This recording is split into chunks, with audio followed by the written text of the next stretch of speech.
पवित्रते अन्न हरी चिंतने भोजन एर वेठ्या पोट भरी चाम मशकाचे परी जेवोनी तो धाला हरी चिंतने केला काला एर वेठ्या पोट भरी चाम मशकाचे परी तुका म्हणे चवी आले तुका म्हणे चवी आले जे का मिश्रित विठ्ठले एर वेठ्या पोट भरे चाम मशकाचे परी पांडुरंगा करो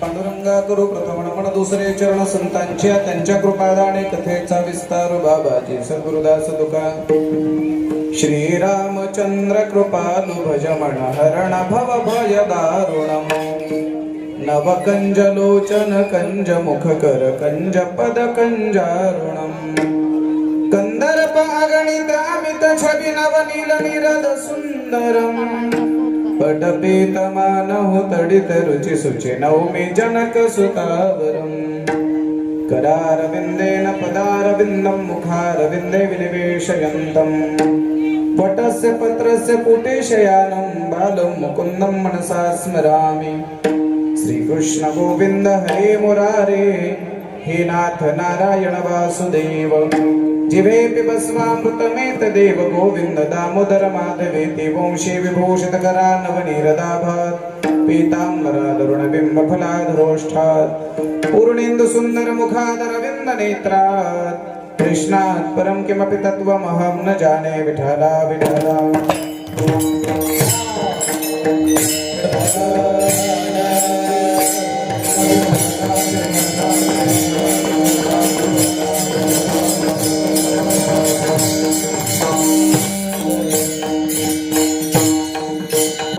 उमाशंकराच्या सुता चरणावर ठेवली माथा साष्टांगाता दंडवत दुसरी बंधू सरजाजी चतुराननाचे आत्मजा वाक्सिद्धे पायविजय सहजातीच्या चरणोजा दंडवत आता वंद देव ब्राह्मण ज्यांचे पुण्य पावन प्रसन्न हो म्हणे श्रोते जनतया माझे दंडवत आता वंदू साधू सज्जन नित्य हृदय हरीचे ध्यान विठ्ठल नाम उच्चारिते जनतया माझे दंडवत आता वंदरंग भूमिका कीर्तने उभे होती लोका टाळ मृदंग श्रुते देखातया माझे दंडवत ऐसे नमन करुणी सकळा हरिकथा बोले बोबड्या बोला अज्ञान म्हणून आपल्या बाळा चालवी सकळा नामा म्हणे विठाला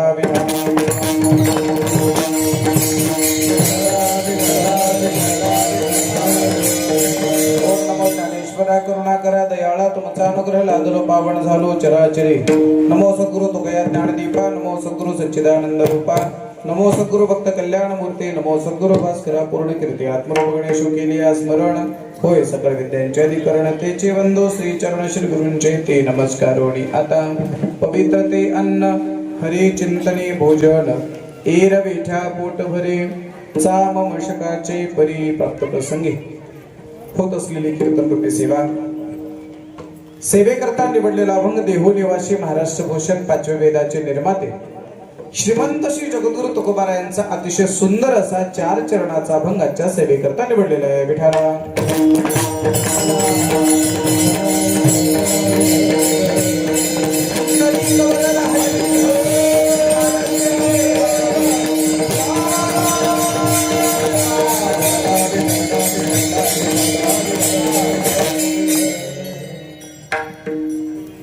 कार्यक्रमाचं चिंतन आपल्या पुढे ठेवण्यापूर्वी सिटी मारेपर्यंत थोडा कार्यक्रमाविषयी अल्पसा परिहार द्यायचा असेल तो असा, आपल्या सर्वांना माहिती आहे तरी सुद्धा सुंदर पवित्र पुनीत आणि पावन अशा या चेहऱ्यात यायचं, चेहऱ्यातलं खायचं, चेहऱ्यातूनच पाकिट न्यायचं आणि वांजरवाड्याचं गायचं, हे कसं सहन होईल?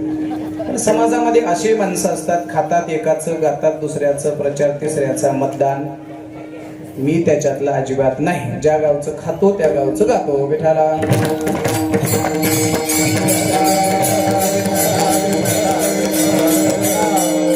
सुंदर पवित्र पुनीताने पावन अशा या चेराभूमीमध्ये आपल्या सर्वांचे स्नेही, आपल्याच गावचे सुपुत्र आमच्या राठी परिवाराच्या वतीने आमचे मनोज कुमारजी राठी आणि त्यांचा संबंध राठी परिवार यांनी एक शुद्ध संकल्पातून एक अन्नदान घडावं, या शुद्ध संकल्पातून होत असलेला हा एक दिवसाचा कार्यक्रम आहे. या कार्यक्रमाच्या निमित्ताने आपण सर्वजण या ठिकाणी उपस्थित आहात. थोडासा परिचय कमी अधिक असल्यामुळे सर्व कलावंतांचा नामोल्लेख मला जरी करता आला नाही तरी आपल्या स्वर साधनेविषयी माझ्या मनामध्ये ती तांत आदर आहे. आपल्यावरती सरस्वती मातेची कृपा असल्यामुळे दादा ते राहू दे, आता पाणी द्यायचं राहू दे, आता 4 वाजेपर्यंत काही आणू नका इकडे, म्हणजे 4 पर्यंत सोडणार नाही मी आता. थोडासा परिचय कमी अधिक असल्यामुळे सर्व गायकांचा उल्लेख जरी मला करता आला नाही तरी आपल्या रांगेमध्ये बरीच मान्यवर मंडळी उपस्थित आहेत. आमचे आता ज्यांनी चाल गायली ते पुरी महाराज, त्यांच्या बाजूला असणारे आमचे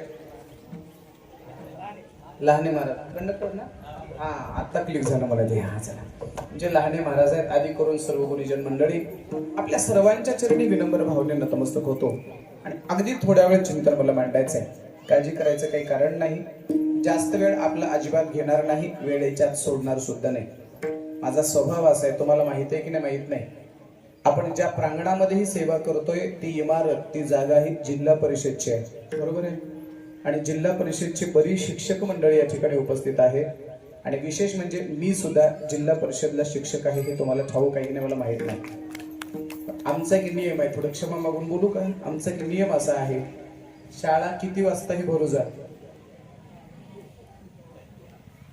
कोण म्हणलं सोडायची वेळ पाळतो, असं अजिबात नाही बरं का. उघड लोकांनी आम्हाला बदनाम केलं मायबाप. चला, या जिल्हा परिषदेच्या प्रांगणामध्ये अगदी तंतोतंत वेळेमध्ये मला हे नामचिंतनाची सेवा करायची आहे. पुन्हा एकदा राठी परिवाराच्या वतीने आयोजित केलेल्या या कार्यक्रमाला आपण सर्वजण मोठ्या प्रेमाने उपस्थित आहात. राठी परिवाराच्या आणि ग्रामस्थांच्या विनंतीला मान देऊन आपल्या आयुष्यातला काही अनमोल क्षण, आपल्या आयुष्यातला काही वेळ आपण भगवत चिंतनासाठी देताय.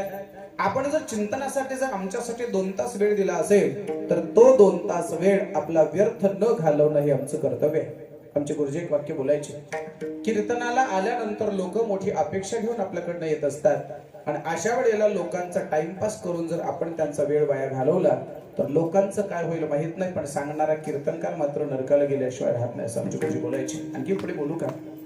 सध्याच्या काळामध्ये प्रत्येकाचं जीवन असं व्यस्त आहे, प्रत्येकाच्या जीवनामध्ये प्रत्येकाच्या पाठीमागं काम आहे. आणि अशा व्यस्त जीवनात सुद्धा जर हे माणसं जर आमच्या समोर 2-2, 2.5, 3-3 तास जर बसत असतील तर त्यांना काहीतरी वेगळं ऐकायला मिळालं पाहिजे. त्यांना ऐकल्यानंतर त्यांच्या जीवनामध्ये काहीतरी बदल झाला पाहिजे. मी तरी नेहमी वाक्य असं बोलत असतो, कीर्तनामध्ये तुम्हाला हसू यावं, बरं वाटावं असं बोलणं हा माझा स्वभाव नाही. पण एक वाक्य बोलतो ऐका, कीर्तनात तुम्हाला हसू यावं आणि बरं वाटावं असं अजिबात बोलणार नाही, पण तुमच्या जीवनाचं हसू होणार नाही आणि तुमच्या जीवनाचं बरं झाल्याशिवाय राहणार नाही असं बोलण्याचा मात्र मी प्रामाणिक प्रयत्न करणार आहे. विठाला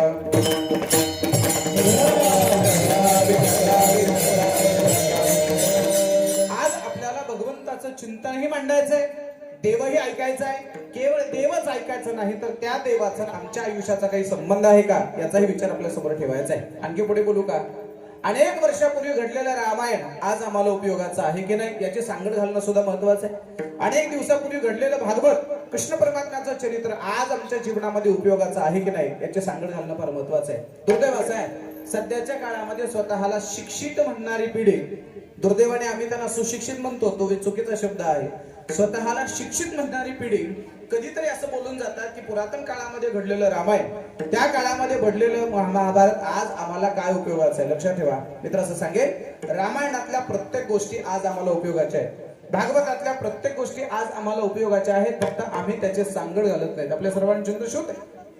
एका रेल्वे स्टेशन वरती एक माणूस रिकाम्या वेळामध्ये आपलं रामायण काढलं, रामायणातले दोहे काढले. जो सुमिरत सिद्धी होई किंवा रामायण वर्णानामर्थ संगाळा नाम रसा नाम छंद सामपे मंगलानांच करतारो वंदे वाणी विनायको भवानी शंकरो वंदे श्रद्धा विश्वासु रूपिणो याभ्याम विना पश्यन्ते सिद्धा स्वंत समेश्वरम वंदे बोधमयं नित्यं गुरु शंकर रूपिणम यमाशुतो हि वक्रोपे चंद्र सर्वत्र वंदते सीताराम गुणग्राम पुण्यारण्य विहारणो वंदे विशुद्ध विज्ञानो कवीश्वरो कपीश्वरो. सुरुवातीचे 7 श्लोक झाल्यानंतर जो सुमिरत सिद्धी होई इथून त्याने दोहे वाचायला सुरुवात केली आणि मग पाहता पाहता त्या दोह्यापर्यंत आला. मंगल भवन अमंगल हारी द्रवहुस दशरथ अजिर बिहारी.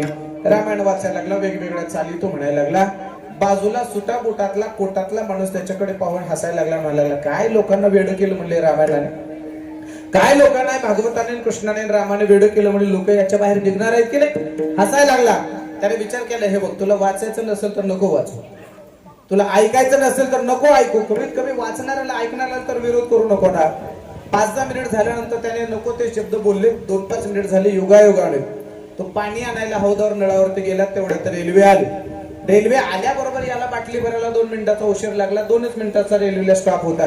योगायोगाने बायकोला असं वाटलं की आपला मालक आता पाणी भरून गाडीत बसेल आणि याला वाटलं की बायको रेल्वेत बसली असेल. योगायोग असा झाला की रेल्वे पुढे निघाली. याला वाटलं बायको बसली असेल म्हणून तो मागच्या डब्यातनं गाडी चढला, थोडासा पुढे गेला. पुढे गेल्यानंतर पूर्ण डब्यात शोधायला लागला. शोधता शोधता शोधता त्याच्या लक्षात आलं की आपली पत्नी गाडीत चढलेली नाही, गाडीत बसलेली नाही. आता आमचा वारकरी त्याच्याकडे पाहून हसायला लागला आणि म्हणायला लागला, वेड्या एकदा रामायण ऐकलं असलं तर तुझी बायको स्टेशनला राहिली नसती. ते म्हणजे कसं काय, तुला माहित आहे का, ज्यावेळेला रामचंद्र प्रभू 14 वर्षाच्या वनवासाला जातो आणि 14 वर्षाच्या वनवासाला जात असताना गंगेच्या ऐन तीरावरून पहिलं तीरावर जायचं होतं आणि अशा वेळेला केवट नावाच्या व्यक्तीकडे रामचंद्र प्रभू आले. केवट हा कोण आहे, त्या काळातल्या नावेचा तो ड्रायव्हर आहे आणि जुन्या काळापासून ते आजपर्यंतच्या ड्रायव्हरची खोड अशी असते, गाडी पॉइंटला लावायची आणि बाजूला जाऊन गप्पा मारत बसायचं. बरोबर आहे का. आता सुद्धा तेच ड्रायव्हरची खोड असते. रिक्षा जागेवर असतो पण ते मात्र हॉटेलमध्ये किंवा झाडाखाली बसलेले असते, नाव पॉइंटला आहे पण हा ड्रायव्हर मात्र बाजूला आहे.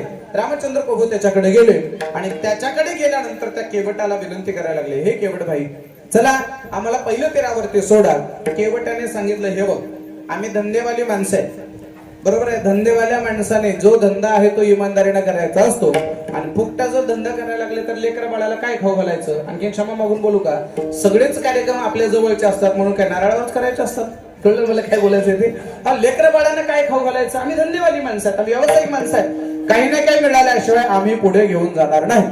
तेवढ्या सीता मातेने ते सोन्याचं कंकण काढलं आणि सोन्याचं कंकण काढल्याबरोबर केवट सीतेला म्हणायला लागला, मला काय रामाच्या बायकोसारखं येडपट समजायला लागलीस काय सोन्याच्या मागे लागायला. सोन्याच्या मागे रामाची बायको लागत असते म्हणजे मी नाही. सीता मातेने खाली मान घातली. तेवढ्यात लक्ष्मण केवटाला बोलायला लागले, हे केवटा जास्त बोलू नको म्हणले, काय पाहिजे तुला. केवटाने लक्ष्मणाला सांगितलं, 2 मोठे माणसं बोलत असताना लहान्याने मध्ये मध्ये तोंड खुपसायचं नाही. शास्त्र त्याला मूर्ख म्हणतं. शास्त्रकाराने मूर्खाची 6 लक्षणं केलेली आहे. खादन न गच्छामि हसन न जल्पे गतम न शौचामि कृतं न मन्ये द्वाभ्याम मृत्युन भवामि राजन किम कारणम भोज भवामि मूर्खाः. शास्त्रकार मूर्खाचे 6 लक्षणं करतात. कोणाला मूर्ख म्हणायचं. प्रसंग असा, एक वेळेला भोजराजाची पत्नी तिच्या मैत्रिणीसोबत काहीतरी बोलत होती. तेवढ्यात भोजराजा आला आणि भोजराजा आल्यानंतर तिला विचारलं, काय चाललंय तुमचं. बायको सहज म्हणली, तुम्ही मूर्खच आहात. कोणाला म्हणली, राजाला.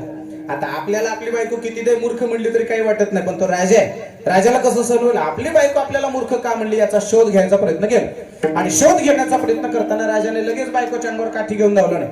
त्याच्या असं लक्षात आलं, ज्या अर्थी आपली बायको आपल्याला मूर्ख म्हणली त्या अर्थी नक्की आपल्याकडनं काहीतरी मूर्खपणा झाला.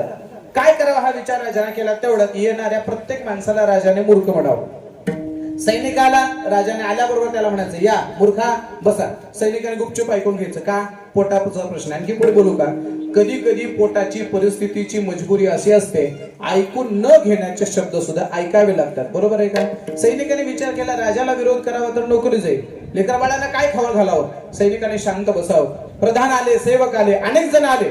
यांनी येईल त्याला राजाने एकच आल्याबरोबर म्हणायचा या मूर्खा बसा.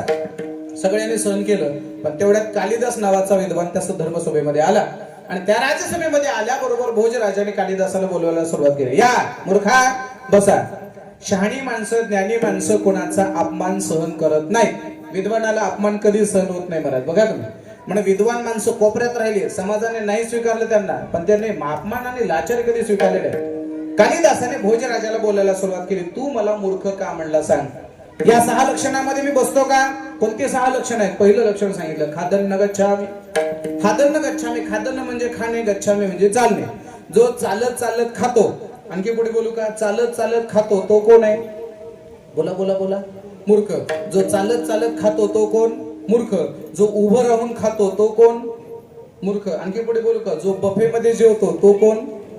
आता आपण सगळेच त्याच्यातले आहेत देखील. चला, शहाण्या माणसाने उभं राहून जेवायचं नाही, चालत चालत खायचं नाही. जो चालत चालत खातो त्याला मूर्ख म्हणावं. 4 वेळा कालिदासजी भोजराजाला सांगायला लागले खादन्न गच्छामी. दुसरं गतम न शौचामी. झालेल्या गोष्टीविषयी खूप वेळ पश्चाताप करत राहत होतं त्याला मूर्ख म्हणावं. योगायोगाने काही धंद्यात व्यवसायात तोटा आला किंवा एखादा व्यवसाय उलटा तिलटा झाला, अगर काही छोटं मोठं व्यसन झालं, 2-5 एकर जमीन विकली असेल, विकली नाही हरकत नाही, विकली नाही आता पश्चाताप करू नको, पुन्हा घेता आली तर पहा, नाही तर सारखं माणसं आयुष्य उगवत राहतात. 2 एकर विकली, 2 एकर विकली, हे झालं ते झालं. अरे झालेल्या गोष्टीविषयी पश्चाताप करायचा नाही. पश्चातापेन शुद्धता, पश्चाताप करायचा, शुद्ध व्हायचं आणि पुढे मात्र आणखीन आपल्याला काहीतरी करायचं, असा बदल आपल्या जीवनामध्ये करायचा. जी माणसं फक्त पश्चाताप करत राहतात त्याला मूर्ख म्हणावं. खादन्न गच्छामी हसन्न जल्पे. दुसरं लक्षण आहे खादन्न गच्छामी हसन्न जल्पे. हसत हसत बोलतो तो एक मूर्ख आहे. गतम न शौचामी. आणि कृतन्न म्हणणे, काहीच करत नाही पण बोडाया मारतो. कधी कधी काही काही गावला मी कीर्तनाला जातो ना, एखादा माणूस आमच्या जवळ येतो आणि म्हणतो काय महाराज आमच्या चेहऱ्याचा सप्ताह, काय कीर्तनकार, काय गायक, काय वादक, काय साऊंड सिस्टीम, एवढा मोठा सप्ताह, काय मिष्टान्न, काय जेवण, काय लोक, काय समाज, एवढा मोठा कार्यक्रम, 10-5 लाख रुपये दरवर्षीचा खर्च आमचा. वा.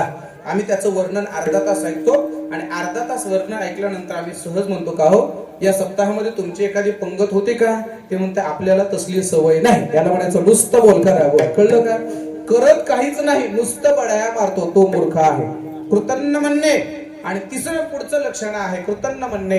द्वाभ्याम तृतीयो न भवामि राजन किम कारणम भोज भवामि मूर्खा. हा 2 माणसं बोलत असताना मी मध्येच तोंड खूप असलं नाही, तुम्हाला मूर्ख का म्हणला? कळलं का मला काय सांगायचं ते? 2 माणसं बोलत असताना त्यातल्या त्यात 2 मोठी माणसं बोलत असताना लहान्याने मध्ये तोंड खुपसायचं नाही. असं कोण म्हणायला लागला? विसरू नका बरं का. केवट म्हणायला लागला लक्ष्मणाला. का? लक्ष्मणाने आता पक्क ठरवलं होतं केवटाने याचा सगळा बदला घ्यायचा आहे. का बदला घ्यायचा आपल्या सर्वांना माहित आहे. मागच्या अवतारामध्ये हा केवट कोण होता? एक कासव होता. कासव. तो कासव अधून मधून भगवान परमात्म्याच्या दर्शनाला यायचा, पायाजवळ यायचा. आणि कासव पायाजवळ आला की हा लक्ष्मण कोण होता? शेष. बरोबर आहे. हा नागोबा होता, हा साप होता. तो कासव जवळ आला की तो फणा मारायचा, तो काही देवाला जवळ येऊ द्यायचा नाही. एक दिवस तो कासव म्हणला काळजी करू नको, माझा सुद्धा एक दिवस येईल आणि मग तुला दाखवतो म्हणले माझं वजन काय असते ते. आज केवटाने असं ठरवलं की पुरता बदला लक्ष्मणाचा घ्यायचा आहे. लक्ष्मणाला सांगितलं 2 माणसं बोलत असताना मध्ये मध्ये बोलायचं नाही. कळलं ना? कळलं मला काय सांगायचंय? लक्ष्मणालाच नाही, तुम्हाला आम्हाला जो सुद्धा सांगितलंय, मोठी माणसं बोलत असताना लहानाने शक्यतो मध्ये मध्ये बोलायचं नसतं. विठाला विठाला.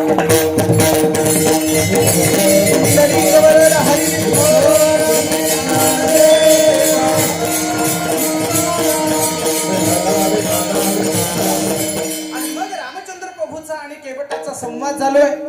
केवटाला प्रभूजी म्हणतात केवटजी मला पहिलं तेरावर नेऊन पोचवा. असं म्हटल्याबरोबर केवटाने हसायला सुरुवात केली. एवढ्या जोरजोरात हसायला लागले. लक्ष्मणाने केवटाला विचारलं का हसायला लागला सर? म्हणे काय झालं हसायला? केवटाने सांगितलं अख्खं जग ज्याला तार म्हणून प्रार्थना करतय तो तारणारा मला तार म्हणून प्रार्थना करतोय असला बहादर माणूस मी आहे म्हणला. मग लक्ष्मण तर आणखी चढायला. फार सुंदर संवाद आहे महाराज रामायणामध्ये. असं करता करता करता करता करता करता करता कसं तरी मग रामचंद्र प्रभू म्हणले केवट आम्हाला नेऊन पोहोचव. केवटाने सांगितलं हे बघ काहीतरी दिल्याशिवाय आम्ही देत नाही. काय पाहिजे तुला? केवटाने सांगितलं आम्हाला धन मान बाकीच्या गोष्टी काही नको. काय पाहिजे? मला फक्त तुझे पाय पाहिजे. काय मला माहित आहे नाना साधनाच्या केल्या खटपटा परी त्यान पावते त्याच्या दारवंटाव. यम नियम आसन प्राणायाम ध्यान धारणा प्रत्याहार समाधी यासारख्या अष्टांग योग मार्गाने गेलेल्या लोकांना ज्ञानोबा काय म्हणतात, वायाचे उपाय गंगाधर वायाचे उपाय.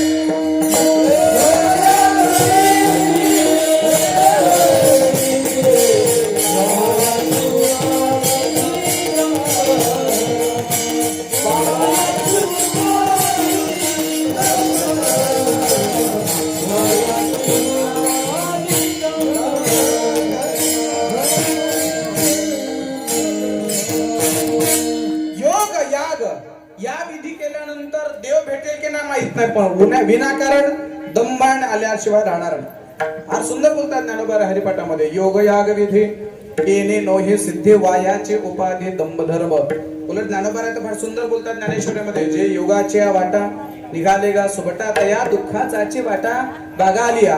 योग अधिक साधनेने सुद्धा भगवान भेटतो की नाही याची शंका असताना सुद्धा तो जगाचा मालक जर भगवान परमात्मा माझ्या समोर उभा असेल तर मी एवढ्या सहजासहजी सोडणार नाही. काय इच्छा आहे तुझी? काय नाही म्हणले, मला तुझे पाय धुवायचे आहेत. जगाच्या मालकाने केवटाला परवानगी दिली आणि आता केवटाच्या नावेमध्ये प्रभू बसत असताना, थोडं लक्ष द्या आता माझ्या मूळ मुद्द्याकडे या. केवटाच्या नावेमध्ये प्रभू बसायला लागले. बसत असताना सर्वात अगोदर रामचंद्र प्रभूंनी त्या नावेमध्ये सीतेला बसवलं, ऐकता ना तुम्ही, नंतर लक्ष्मणाला बसवलं आणि सर्वांना बसवल्याच्या नंतर सर्वात शेवटी मुख्य असणाऱ्या रामाने त्या नावेमध्ये प्रवेश केला आणि मग केवटाने त्या प्रभूचे पाय धुतले. पाय धुता धुता पायावर थंड पाणी पडत होतं. आता हळूहळू प्रभूच्या पायावर गरम पाणी पडायला लागलं. रामचंद्र प्रभूच्या लक्षात आलं, पायावर पडणारं थंड पाणी ठीक आहे गंगेतलं असेल, पण गरम पाणी कुठून पडत असेल. ज्यावेळेला रामचंद्र प्रभूने वाकून पाहिलं तेव्हा लक्षात आलं, पायावर पडणार थंड पाणी हे गंगेच्या पात्रातलं होतं आणि पायावर पडणार गरम पाणी हे केवटाच्या नेत्रातलं होतं. पात्रातलं थंड पाणी आणि नेत्रातलं गरम पाणी जेव्हा प्रभूच्या पायावर पडायला लागलं, प्रभूने केवटाला उचललं, केवटाला विचारलं, ए केवटा काय रडतोस रे बाबा, सांग. केवटाने सांगितलं, खरं सांगू का प्रभू, आजपर्यंत इमानदारीनं केलेली सेवा आज कामाला आली आणि जगाच्या मालकाचं मला दर्शन झालं. जगाचा मालक सुद्धा केवटाच्या गळ्याला पडून धाय मुगून रडायला लागले आणि पुन्हा केवटाला सांगितलं, हे केवटा, हे बघ, चांगला काळ असल्यानंतर कुणीही मान देईल, यात काही नवलाची गोष्ट नाही, पण सध्याचा माझा काळ हा पडता काळ आहे, वनवासाचा काळ आहे आणि वनवासाच्या काळामध्ये सुद्धा तू मला एवढा मान दिला. या रामाचा शब्द आहे, एक दिवस मी सुद्धा तुझे पाय धुतल्याशिवाय राहणार नाही. आणि तोच केवट कृष्ण अवतारामध्ये सुदामा नावाचा ब्राह्मण झाला आणि त्या सुदामाचे पाय जगाच्या मालकाने धुतले. देख सुदामा की दीनदशा करुणा करके करुणा निधि रोये, पाणी परात को हात छियो नहीं, नैनन की जल से पगद होय. आता माझ्या मुद्द्यावर या. रेल्वे स्टेशन वरचा तो माणूस त्याला म्हणायला लागला, हे बघ, तू जर एकदा रामायण ऐकलं असतं तर त्या रामायणामध्ये तुला कळलं असतं की बसमध्ये रेल्वेमध्ये आधी बायकोला बसवावं लागतं, मग पोरांना बसवावं लागतं आणि मग शेवटी आपण बसवावं लागतं. याची अक्कल येण्यासाठी रामायण ऐकावं लागतं. विठाला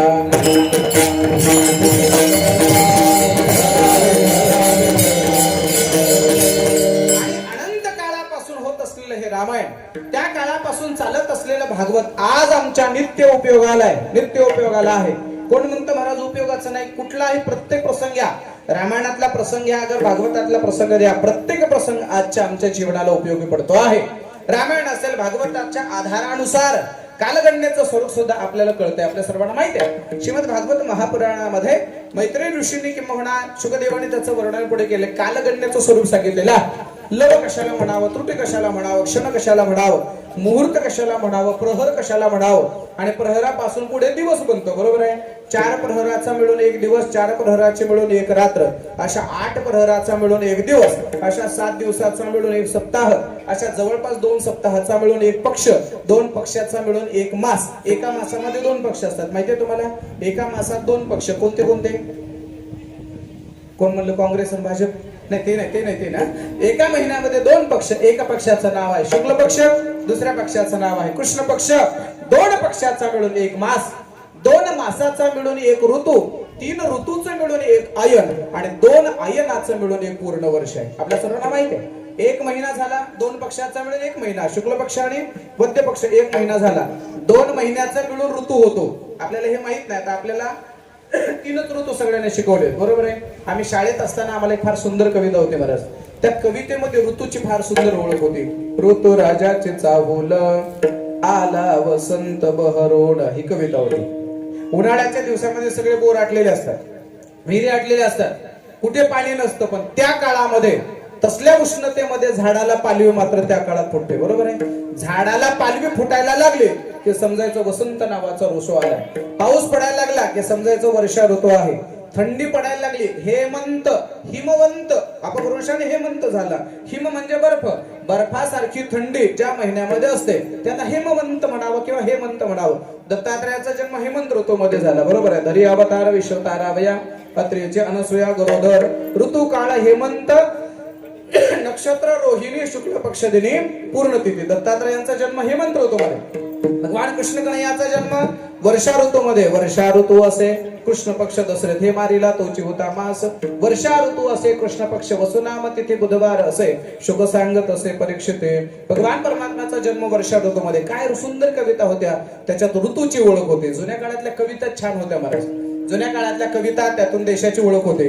जुन्या काळातल्या कवितेतून आईची ओळख होती. काय कविता होते बरं? गे माय भूत तुझे मी फेडीन पांग सारे आणीन आरतीला हे सूर्य चंद्र तारे. काय कविता होत्या बरं? खरा तो एकची धर्म जगाला प्रेम अर्पावे. ह्या कविता होत्या महाराज. आताच्या कविता सांगू का? आताच्या नवीन कविता सांगू का? आताच्या पप्पा शांगा कुणाचे, पुढं पप्पा माझ्या मम्मीचे, मम्मी शांगा कुणाची, मम्मी माझ्या पप्पाची, लेकर कुण्या भूताचे. याला काय अर्थ काय? कविता काय अर्थ नाही महाराज.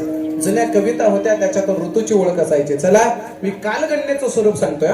कालगणनेचं स्वरूप करता करता करता करता लक्षात ठेवा, प्रत्येक महिन्यातला थोडा थोडा थोडा थोडा थोडा थोडा थोडा भाग बाजूला निघाला. एकंदरीत तिथीचा विचार जर करायला गेला, एका वर्षामध्ये जवळपास 365 दिवस आहेत. लक्षात ठेवा, ज्या इंग्रजी कालगणनेनुसार 365 दिवस आहेत. आणि पाडव्यापासून चैत्र शुद्ध प्रतिपदेपासून ते फाल्गुन वद्य अमावस्येपर्यंत जर कालगणना जर केली तर जवळपास 354 दिवस आसपास काहीतरी भरतात. आणि असे एकूण 33 दिवस काहीतरी जास्तीचे भरतात. त्यातही फेब्रुवारीचे 2 दिवस कव्हर होतात. आणि असा मिळून जवळपास 3 वर्षाला एक महिना बाजूला निघतो. आणि तो महिना त्याला भगवान त्याला काही जण मलमास म्हणतात, काही जण त्याला अधिक मास म्हणतात, काही जण त्याला पुरुषोत्तम मास म्हणतात, आणि काही जण त्याला म्हणजे या महिन्यात ज्याला आहेर करतात, म्हणजे धोंड्याचा महिना, म्हणजे धोंड्याला आहेर करण्याची पद्धत आमच्याकडे आहे. इकडे कसं आहे, म्हणजे बहुतेक जावयाला धोंडा म्हणायची काय पद्धत आहे की मला माहित नाही. चला असू द्या. मग अधिक मासाच्या बाबतीमध्ये आणखीन एक ऐकायला पाहिलं सापडतं आपल्याला. पुरातन काळामध्ये ज्यावेळेला हिरण्यकशिपूचा वध झाला, हिरण्यकशिपूच्या वधाच्या वेळेला हिरण्यकशिपूने ब्रह्मदेवाची साधना केली. आणि ब्रह्मदेवाची साधना करून भगवान प्रसन्न झाले. विचारलं काय पाहिजे? म्हणले अमर व्हायचं आहे. ब्रह्मदेवाने सांगितलं येथ नाही उरो आले अवतार हे रते पामर जीव किती, आम्हाला सुद्धा एक दिवस जावं लागलं तर तुला राहता येणार नाही. मग शेवटी भगवान परमात्म्याने हिरण्यकशिपूला मागितलं, मला नैसर्गिक मृत्यू नको आहे, माझा मृत्यू कोणाच्या ना कोणाच्या हातून व्हावा. ठीक आहे, कोणाच्या हातून व्हावा. मग त्याने ते सगळे नियम पाळले. कोणते कोणते? घरात नाही, बाहेर नाही, दिवसा नाही, रात्री नाही, सजीवाकडून नाही, निर्जीवाकडून नाही, मनुष्य नाही, मनुष्य तर प्राण्याकडून नाही. त्या सगळ्या नियमाचं तंतोतंत पालन भगवान परमात्म्याने केलं. तंतोतंत पालन केलं. घरात नाही, बाहेर नाही, चौकटीवर फाडला. दिवसा नाही रात्री नाही, अर्धा दिवस डुबला होता, अर्धा दिवस डुबायचा बाकी होता. आणखी पुढे सांगतो, एवढ्यावर भागलो नाही. सजीव नाही, निर्जीव नाही, नखाने फाडला. मनुष्यही नाही, मनुष्य सोडून दुसरा प्राणी नाही, नरसिंहाचा अवतार धारण केला आणि 12 महिन्यापैकी एकही महिना नसावा अशी सुद्धा अट टाकली होती. आणि खास त्या राक्षसासाठी, हिरण्यकशिपूसाठी, खास राक्षसासाठी 13वा महिना तयार केला. कोणासाठी? बोला बोला बोला. कोणासाठी? खास राक्षसासाठी. कळलं का नाही तुम्हाला? खास करून राक्षसासाठी हा 13वा महिना तयार केला. कळलं ना? माझ्या बोलण्याचा ट्रेस कळाला ना? खास करून ह्या राक्षसांसाठी 13वा महिना तयार केला. आणि त्या 13व्या महिन्यामध्ये अर्थात अधिक मासामध्ये भगवान नरसिंहाने हिरण्यकशिपूचा उद्धार केला अशी कथा भागवत शास्त्रामध्ये पाहायला सापडते आहे. या पुरुषोत्तम मासाचं औचित्य साधून या परिवाराच्या वतीने काहीसा अन्नदान घडावं, काहीसा महाप्रसाद घडावा. आणि पुन्हा एक सांगतो, ज्या माणसांना काहीतरी चांगलं करायचा उद्देश असतो ना, त्यांना काही निमित्त लागत नाही. आणि ज्यांना काहीतरी कुटाने करायचे असतात ना, त्या भांडणाऱ्याला सुद्धा काही निमित्त लागत नाही. भांडणारी माणसं चाल का दिली नाही म्हणून भांडून जातात. कळलं का? उगाच कारण नाही, काही नाही, आम्ही एवढ्या लांबून आलो, आम्हाला चाल का दिली नाही, झालं ना भांडण सुरुवात. भांडणाऱ्याला काय कशाचंही निमित्त लागतं. कुटाने खरं माणसाला कशाचाही निमित्त मिळालं की ते कुटाने करत राहतात. पण ज्यांचा पिंड परमार्थिक आहे, ज्यांना धर्माची आवड आहे, अशा माणसांना निमित्त लागत नाही. आमच्या राठी परिवारांना आजचं काही विशेष निमित्त नाही. कुठेतरी शुद्ध संकल्प झाला आणि चांगलं काम करावं, काहीच अन्नदान घडावं, त्या निमित्ताने काही गावातील वारकरी मंडळी एकत्रित यावी, विचारांची देवाणघेवाण व्हावी. आणि अशा विचारांचे देवाणघेवाण होता होता काहीसा प्रसाद सर्वांना सेवन करायला मिळावा असा शुद्ध भाव त्यांच्या अंतःकरणामध्ये आला. आणि त्यांच्या अंतःकरणामध्ये आलेल्या भावनेतून आपण हा महाप्रसाद आज आपण घेणार आहोत. एक लक्षात ठेवा, बाकीचं जेवण वेगळं आणि कीर्तन झाल्यानंतरचं होणारं जेवण वेगळं. तुकोबाराय सांगतात, अरे ज्या जेवणाच्या वेळेला, ज्या प्रसादाच्या वेळेला कीर्तन भजन होतं ना, ते साक्षात जेवण राहत नाही, तर त्या जेवणाला पवित्रता प्राप्त होते. अभंग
सुंदर गायला शब्द असे आहेत. पवित्र ते अन्न हरे चिंतने भोजन.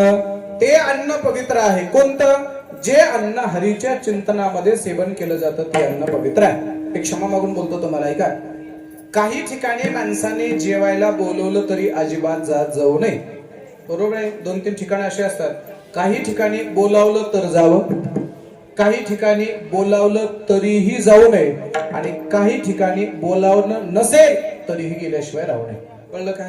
कळलं का? एखाद्याचा कुंकवाचा कार्यक्रम आहे, लग्नाचा कार्यक्रम आहे, वैयक्तिक कार्यक्रम आहे, बोलावणं असेल, निमंत्रण असेल, जाऊ.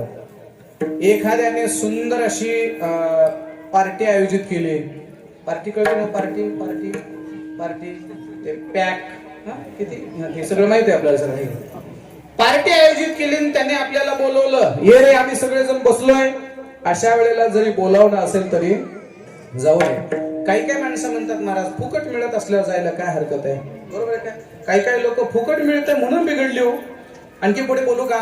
वर्षभर कीर्तनकारांनी गाव जेवढं सुधारावं तेवढं सुधारलेलं गाव ग्रामपंचायतच्या निवडणुका लागल्या की 15 दिवसात बिघडतं. काय म्हणणं तुमचं बघा. न पिणारी माणसं सुद्धा प्यायला लागतात. आम्ही सहज विचारलं का हो तुम्ही तर माळकरी होता तर प्यायला लागलात. म्हणले महाराज जरा ग्रामपंचायतच्या निवडणूक आहे आणि जरा फुकट मिळाला तर लाभ घ्यावा. मी म्हणलं फुकट मिळाल्यामुळे तुम्ही जर दारू पित असाल तर गावामध्ये जेवढ्या लोकांना पाहिजे तेवढ्या लोकांच्या एंड्रेलचा किंवा आव्हानच्या विषारी औषधाचा खर्च मी करतो. मी फुकट औषध देतो. विष प्याल का तुम्ही? हा, फुकट मिळाल्यावर माणसाने विष बी प्यायला पाहिजे ना. माणसं मिळत पित नाही पण दारू मात्र पिल्याशिवाय राहत नाही. जाता जाता माझे हात जोडून विनंती आहे, फुकट मिळालं म्हणून दारूच्या नादाला लागून आपलं आयुष्य खर्च करू नका. दारू गांजा मत पियो यारो, अक्कल गुंग हो जाती है, अपने पल्लों का दाम खर्च कर, मुंह में मट्टी मिल जाती है. विठाला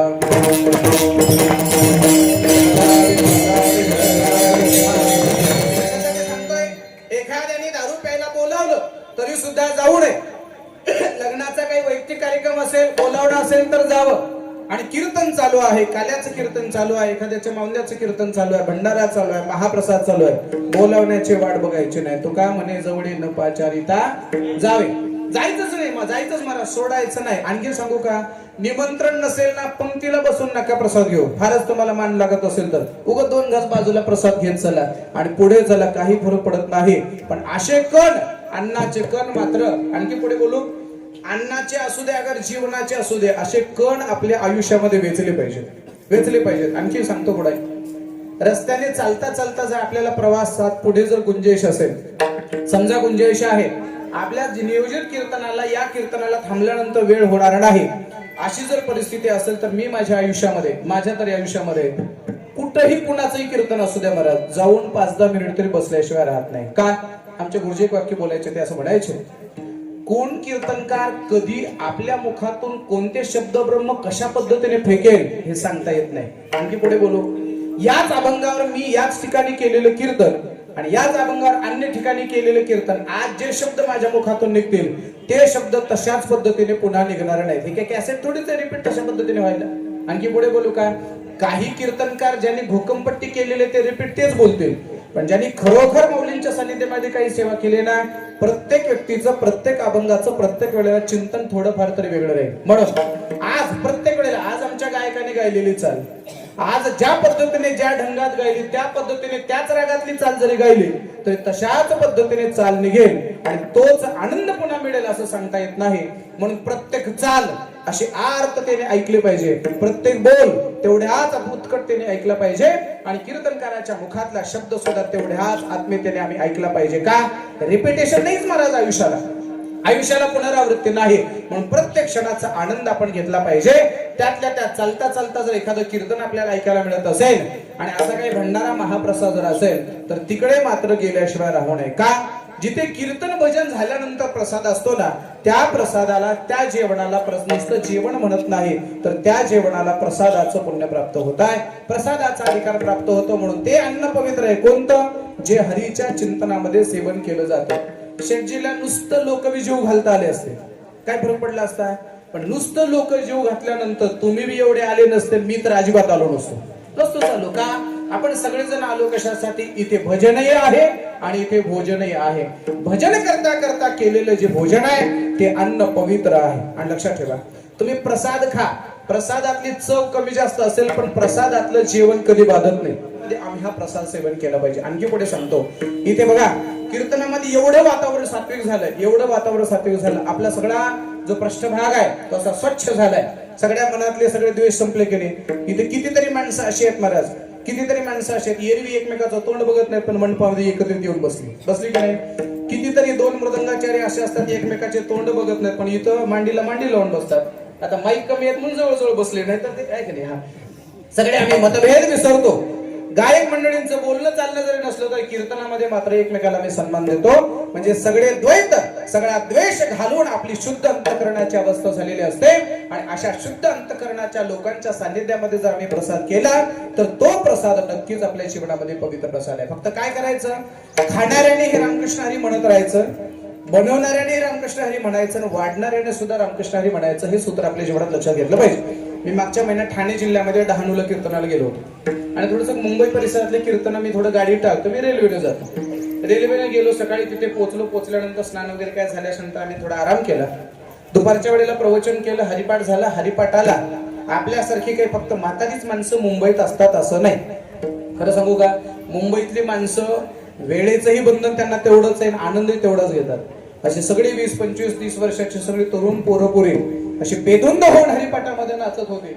असे सुंदर आनंद घेतला. आणि हरिपाठ झाल्यानंतर ते सगळे मुलं मुली आम्हाला जेवायला वाढत होते, म्हणजे सगळ्यांना वाढत होती. जेवायला वाढत असताना त्यांचा तो प्रसंग माझ्या डोळ्याने पाहिलेला सांगतो. स्वामी महाराज ते वाढताना काय म्हणायचे माहितीये का, त्यांच्या हातात चपाती असली की ते म्हणायचे चपाती राम, भात असला की भात राम, भाजी राम, वरण राम. किती चांगलं आहे, म्हणजे वाढणाऱ्याच्या मुखात राम, खाणाऱ्याच्या कानात राम. मग त्या अन्नात राम नसेल गो. आपल्याकडे लोक वाढताना वर राम, अरे असं काय असतं, मरायची वेळ आली ना. म्हणून कळलं का मला काय, वाढणाऱ्याने तेवढ्या सात्विकतेने वाढलं पाहिजे. राम म्हणता म्हणता भजन करता करता करता वाढलं पाहिजे. जेवणाऱ्याने सुद्धा भजन करता करता जेवलं पाहिजे. आणि भजन करता करता केलेलं सेवन ते साक्षात पवित्र प्रसादाचा भाग आहे. पवित्र ते अन्न, हरी चिंतने भोजन. आणि भगवंताच्या चिंतनाशिवाय सेवन केलेलं जेवण हे व्यर्थ आहे. कसं व्यर्थ आहे, अगदी चाम आणि मशका समान आहे अभंगाच्या.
सुंदर गायला शब्द असे आहेत. एर वेठ्या पोट भरे चाम मशकाचे परी.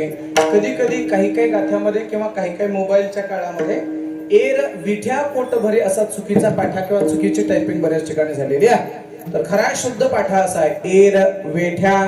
विठ्या म्हटलं की ते विठोबाकडे जाते, पण वेठ्या या शब्दाचा अर्थ आहे व्यर्थ. बघा, प्रत्येक शब्दाचा अर्थ जोपर्यंत आपल्याला कळत नाही ना तोपर्यंत त्या अभंगाची उकलच होत नाही. गुरुजी, मी एक अभंग घेत असतो, बहुतेक माऊंद्याचं जे कीर्तन असतं ना, चारधाम यात्रा करून आल्यानंतर त्या माऊंद्याच्या कीर्तनाला मी एका ठिकाणी अभंग घेतला. तुम्ही विश्वनाथ दीन रंग मी अनाथ, कृपा कराल ते थोडी पाया पडिलो बराडी. याच्यामध्ये कृपा कराल ते थोडी पाया पडिलो बराडी. मला बाकीच्या शब्दाचा अर्थ कळाला, पण बराडी या शब्दाचा अर्थच कळाला नाही. बराडी तुकोबारा लहानपणा घेताना किती लहानपणा घेतात. देवाला म्हणतात तुम्ही कोण आहात, तुम्ही विश्वनाथ आहात. स्वतःला लहानपणा घेताना काय म्हणतात, मी कोण आहे, दीन आहे. मी कोण आहे, रंक आहे. मी कोण आहे, अनाथ आहे. एवढं करता करता तुकोबार आणखीन देवाला काय म्हणतात, कृपा कराले ते थोडी थोडी कृपा करा म्हणले. आणि पाया पडेलो बराडी. बराडी या शब्दाचा अर्थ मला बरेच दिवस सापडला नाही. मी अनेक कीर्तनकारांना विचारला, मराठी प्राध्यापकांना विचारला, सापडलंच नाही. मी पाहता पाहता तो शब्द काही शोधल्याशिवाय, आणि जोपर्यंत अभंगातल्या पूर्ण अभंगातल्या प्रत्येक शब्दाचा अर्थ लोकांना कळो अगर न कळो, आम्हाला तरी अगोदर कळला पाहिजे, तोपर्यंत आम्ही ते लोकांना सांगू शकणार नाही. मला ते चैनच पडेना महाराज. बराडी या शब्दाचा अर्थ मी मराठी शब्दकोश उघडला, आणि मराठीत जसं इंग्रजीमध्ये जर कुठलाही शब्द नसेल त्याचा अर्थ जर कळत नसेल तर ऑक्सफर्ड युनिव्हर्सिटीची डिक्शनरी आहे, नवीन लोकांना कळेल. ऑक्सफर्ड युनिव्हर्सिटीची डिक्शनरी जर काढली तर त्याच्यामध्ये इंग्रजीतला कुठलाही शब्द आपल्याला पाहायला सापडतो. तसं मराठीच्या शब्दाचा जर अर्थ कळत नसेल तर मराठी शब्दकोशामध्ये प्रत्येक शब्दाचा अर्थ आपल्याला पाहायला मिळतो. मी मराठी शब्दकोशामध्ये बराडी या शब्दाचा अर्थ शोधत असताना मला मराठी शब्दकोशामध्ये बराडी या शब्दाचा फक्त एवढाच अर्थ सापडला, बराडी म्हणजे सनकाळी. आता सनकाळीचा मला अर्थ जुळना. सनकाळी सनकाडी याचा विग्रह करावा तर सन म्हणजे इंग्रजीमध्ये सूर्य होईल आणि मराठी शब्द कशामध्ये इंग्रजी शब्द येईल तरी कसं शक्य आहे ते? सनकाडी सनकाडी सनकाडी या शब्दाचा मी अर्थ शोधायला लागलो, मला त्याचाही मेळ बसला. मग मी आता अगोदर बराडी या शब्दाचा अर्थ शोधण्याकरता मी सनकाडी पर्यंत आलो. आता सनकाडी या शब्दाची पूर्वपीठिका काय, सनकाडी शब्द कसा शोधावा? मग मी या सनकाडी या शब्दाची उत्पत्ती पाहिली, त्याचा इतिहास पाहिला, त्याचे हे पाहिलं तर असं लक्षात आलं की सनकाडी हा शब्द शुद्ध शब्द नसून सनकाडी हा शब्द अपभ्रंशित शब्द आहे. मग सनकाडी हा शब्द जर अपभ्रंशित असेल तर सनकाडी या शब्दाचा मूळ शब्द काय आहे? मग असं लक्षात आलं की सनकाडी या शब्दाचा मूळ शब्द आहे सरणकाडी. कळलं का? सरणकाडी. सनकाडी कळली का तुम्हाला? सनकाडी माहितीये का तुम्हाला? शेतकरी माणसं त्यांना माहित असेल सनकाडी. जुन्या काळात आंबाड्याचं पीक असायचं, बरोबर आहे. आंबाड्याचं पीक काढल्यानंतर ते सगळं ते नदीत आपण नाल्यात भिजवायचं. भिजवल्याच्या नंतर ते ताग काढायचा आणि ताग सगळा काढल्याच्या नंतर शेवटी शिल्लक राहते, तिला काय म्हणतात? सनकाडी, बरोबर आहे. तर खरा शब्द सनकाडी नाही, तो अपभ्रंशित शब्द आहे. तो खरा शब्द काय आहे? सरणकाडी. कळलं का? सरणकाडी म्हणजे फक्त सरणावर पेटवायला येण्यासाठीच तिचा उपयोग आहे, तिला म्हणायचं सरणकाडी. बरोबर आहे का? बरोबर. याच्याशिवाय तिचा दुसरा उपयोगच नाही. त्या काडीचा उपयोग काय? एकतर धसकटाचे डिग पेटवायला, नाहीतर मड पेटवायला. याच्याशिवाय दुसरा उपयोग नाही. म्हणजे एवढा मी लहान आहे एवढी नम्रता तुकोबा बराडी या शब्दाच्या माध्यमातून घेत आहे. चला, तसं या अभंगामध्ये सुद्धा अभंगाच्या दुसऱ्या चरणामध्ये दोन शब्द असे आहेत. पहिल्या चरणामध्ये आपण पाहिलं पवित्र ते अन्न, हरी चिंतने भोजन, एर वेठ्या पोट भरे. देवाचं चिंतन सोडून बाकीचं केलेलं जेवण हे व्यर्थ आहे, हे व्यर्थ आहे. आणि हे व्यर्थ कसं आहे? तुकोबारा त्याच्याचे दोन दृष्टांत देतात. एक चामासारखा आहे आणि दुसरं मशकासारखा आहे. मशक हा शब्द जेव्हा उच्चाराने मूषकाकडे जायला लागतो तेव्हा त्याचा अर्थ होतो उंदीर. पण मशक हा शब्द जेव्हा मशक या पद्धतीने उच्चार केला जातो त्यावेळेला मशक या शब्दाचा अर्थ जुन्या मंडळीला कळेल. आता सध्या इलेक्ट्रिक मोटरींचा जमाना आहे, पण जुन्या काळामध्ये आताच्या सारखी मोठी मोटर वगैरे नसायचे. जुन्या काळामध्ये पाणी शेणण्याकरता मोठ असायची, बरोबर आहे. मोठ कळते आपल्याला. आणि त्या मोठेमध्ये एक तोंडाला थोडस बारीक तोंड असायचं नाशिक, ते पाणी शेणण्यासाठी वापरलं जाणारं जे काही माध्यम असायचं त्याला म्हणायचं मशक. मशक म्हणजे काय म्हणायचं? जसं मशक कितीतरी पाणी शेणतं बाहेर टाकतं, पाणी शेणतं बाहेर टाकतं, पण त्या पाण्याचा उपयोग त्याला स्वतःला घेता येत नाही, त्याला म्हणायचं मशक. बाकीचं जेवणं आणि बाकीचं जगणं हे मशकासारखं आहे. चांग म्हणजे शरीरामध्ये शरीरावरती घामापासून छोटे छोटे निर्माण होणारे किडे, या किड्याप्रमाणे आपलं जीवन आहे. म्हणजे बाकीचं जगणं हे चाम मशकासारखं आहे. अरे किड्या मुंग्यासारखं मशकासारखं जगण्यापेक्षा भगवंताच्या चिंतनामध्ये या आणि भगवंताच्या चिंतनामध्ये जर जेवण केलं तर ते जेवण तुम्हाला साक्षात हरिचिंतनाच्या काल्याचा आनंद दिल्याशिवाय राहत नाही. अभंगाच्या तिसऱ्या चरणात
झाला, बरोबर आहे. दोघांनी गायन केलं, तुम्ही सुरू केलं होतं आणि ह्याने सुरू केलं होतं, बरोबर आहे. पण हे शहाणपणाचं लक्षण आहे बरं का.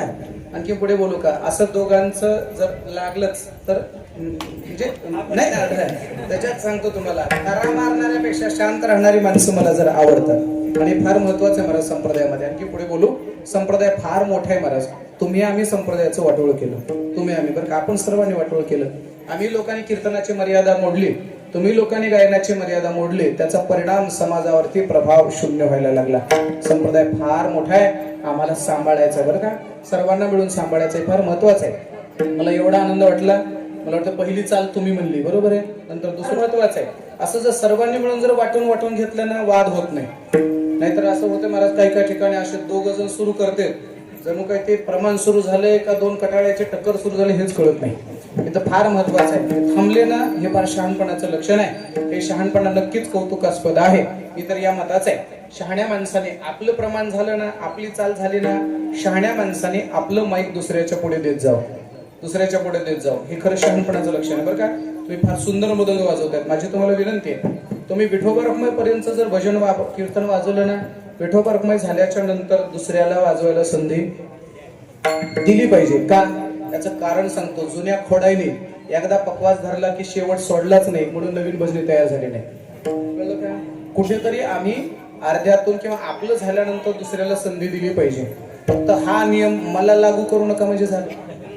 नाही तर तुम्ही म्हणताल अर्ध कीर्तन झालं, हो बाजूला खुर्चीला उभा करतो, असं काही करू नका. कळलं का? चला, फार सुंदर आहे. चालीवरून आपण पुढे गेलो. तिसऱ्या चरणाचा विचार आपण मांडत होतो. जेवो नेतो झाला हरी चिंतने केला काला. भगवंताच्या सानिध्यामध्ये आज आपण हा काला करतो आहे. खरं पाहिलं तर काल्यासारखं, काला म्हणजे नेमकं काय आहे? अध्यात्मशास्त्रामध्ये काला या शब्दाची व्याख्या अशी आहे, जीव आणि ब्रह्म यांचं ऐक्य म्हणजे काला. ही झाली आध्यात्मिक व्याख्या. सामान्य भाषेमध्ये दही आणि लाही यांचं ऐक्य म्हणजे काला.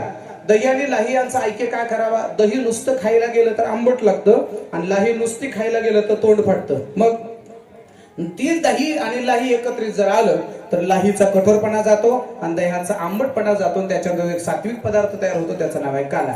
समाजामध्ये दोन पद्धतीचे माणसं असतात, एक लाही सारखे कठोर असतात आणि दुसरं दह्यासारखे आंबटखट असतात. कळलं काय? लाही सारखे कठोर माणसं कधीच वाकत नाही, तिकडे येत नाही, रामराम सुद्धा करत नाहीत. आणि दुसरं दह्यासारखे आंबटखट माणसं असतात, एकच लावून धरतात, मागचा हिशोब हिशोब हिशोब. समजायचं हे दह्यासारखे आंबटखट माणसं आहेत, यांच्यामुळे सप्ताहाचा वेळ मोडायची वेळ आली. आणखी पुढे बोलू का? 50-50 हजार रुपये खर्च करणारा, पंगत करणारा माणूस कधी सप्ताहात हिशोब मागत नाही. पण 11 रुपये पट्टी देऊन 3 टाइम जेवून जातं, तेच बोंबलतो हिशोब. आणि येडपटा एक राईस प्लेट खाल्ली तर 150 रुपये लागायला लागले. 7 दिवसाचे 7 दोन्ही 14 दीड जवळपास 2-2.5 हजार रुपयाचं एकटा खाऊन गेला. नुसतं एकटा नाही तर घरादार असेल खाल्लं. अरे गड्याचं वाढण सुद्धा सोबत नेलं गड्या. आणि 50 रुपये पट्टी देऊन जर हिशोब मागत असाल तर हे पाप कुठं भोगणार आहेस कोणास ठाऊक. कळलं मला काय बोलायचंय ते बरं काय. काही माणसं दह्यासारखी आंबटखट असतात, एकच लावून बसतात. अरे सोडा ना, काही गोष्टी सोडल्या पाहिजेत. आणि पुन्हा एक गोष्ट सांगतो, काल परत्वे माणसाला काही गोष्टी सोडता आल्या की जीवनाचा आनंद घेता येतो. आणखी पुढे बोलू. तुम्ही बस स्टँडवर तुमच्या चेहरा पाठीवर बसलात, लातूरला निघाला. लातूरला निघाल्याच्या नंतर 2 जणांचं सीट आहे, मान्य. दोघांनी अर्ध्या सीटावर बसावी, मला मान्य. पण खिडकीच्या बाजूला बसलेला माणूस जर उगं तुम्हाला थोडं पलीकड ढकलत असेल तर लगेच तुझी का बघू का म्हणून लगेच त्याच्या अंगावर धावायचं नाही. फक्त एकच विचार करायचा आहे, चेहऱ्यावरून लातूरला जायला रस्ता चांगला झाल्यामुळे फार झालं तर 1 तास लागते, बरोबर आहे? 1.25 तास. माझा याचा संबंध किती दिवसाचा आहे? 1.25 तासानंतर त्याचं तोंड मला बघायला भेटणार नाही. एवढ्या वेळात मी याच्यासोबत कशाला भांडू? या गोष्टी जर माणसाच्या जीवनात माणसाला कळाल्या की जीवनातले अनेक तंटे आपोआप संपल्याशिवाय राहत नाहीत. विठाला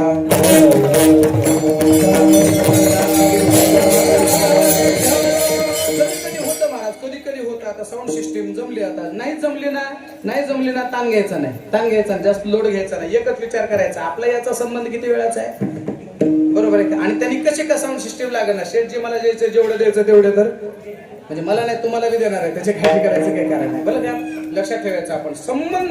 संबंध कोणती गोष्ट किती ताणायची, या गोष्टी जेव्हा माणसाच्या लक्षात येतात ना, त्यावेळेला माणसं विनाकारण कशाचा त्रास करून घेत नाही. काला काला या शब्दाचा अर्थ मी सांगत होतो. काला म्हणजे नेमकं काय?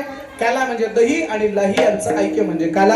अध्यात्मशास्त्रामध्ये जीव आणि ब्रह्म यांचं ऐक्य म्हणजे काला. तसं जर वेदांत पाहायला गेला तर शंकराचार्य फार सुंदर सांगतात. जो वेदांत सांगायला कोट्यावधी ग्रंथ लागले, मी अर्ध्या श्लोकात सांगतो म्हणतात. श्लोकार्धेन प्रवक्ष्यामि वेदांत ग्रंथ कोटिभिः ब्रह्म सत्य जगन मिथ्या जीवो ब्रह्मैव नापराः. अर्ध्या श्लोकामध्ये वेदांत सांगितला. कोणता आहे? काय आहे वेदांत? ब्रह्म सत्य आहे, जग मिथ्या आहे आणि जीव ब्रह्मरूप आहे. याच्यापेक्षा वेगळा वेदांत काय?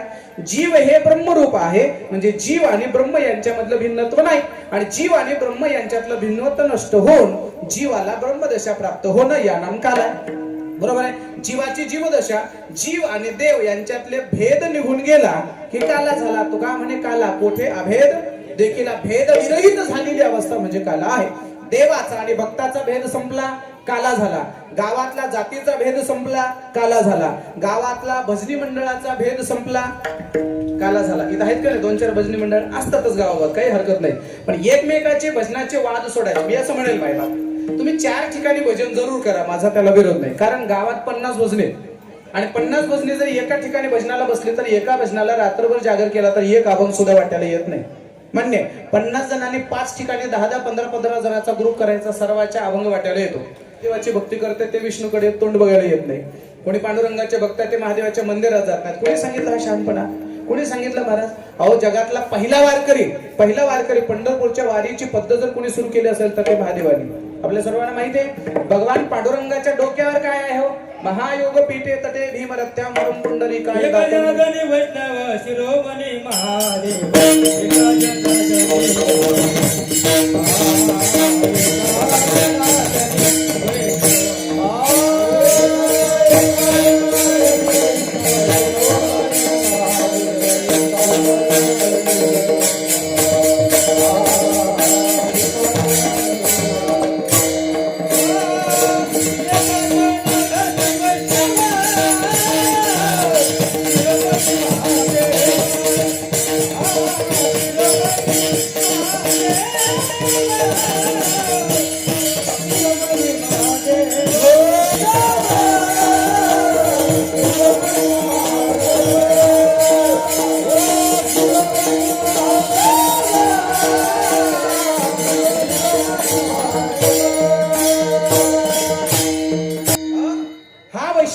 शिरोमणी आहे. पहिला वारकरी भगवान शंकर परमात्मा आहेत. माहिती आपल्याला पंढरपूरच्या वारीला गेल्यानंतर भगवान शंकराने नंदी कुठे बांधला? ज्यावेळेला रावळाच्या अलीकडे आपण भानुमंदिराचं दर्शन करतो तिथे नंदी बांधला. आणि आपल्या सर्वांना माहिती आहे पांडुरंगाच्या गाभाऱ्यात जर गेला, मंदिरात गेला तर पांडुरंगाच्या उजव्या बाजूला पाठीमागच्या बाजूला महादेवाचं मंदिर आहे. ज्या वेळेला महादेव पांडुरंगाच्या मंदिरात दर्शनाला येत आहे आणि त्याच पांडुरंगाने म्हणजे विष्णू परमात्म्याने लंकेमध्ये जाता असताना महादेवाची शिवलिंगाची स्थापना करावी. ते शिवलिंग म्हणजे 12 ज्योतिर्लिंगापैकी एक आहे आणि 4 धामापैकी एक आहे रामेश्वर धाम. म्हणजे देवाने जर एकमेकांमध्ये वाद करू नये तर आम्ही येडपट लोकांनी का वाद करावा हा एक चिंतनाचा विषय. आणखी पुढे सांगतो. वरचे माणसं, वरचे मोठे मोठे लोक सगळे एक असतात, फक्त येडपट कार्यकर्ते खाली भांडत राहतात. कळलं ना मला काय बोलायचं ते?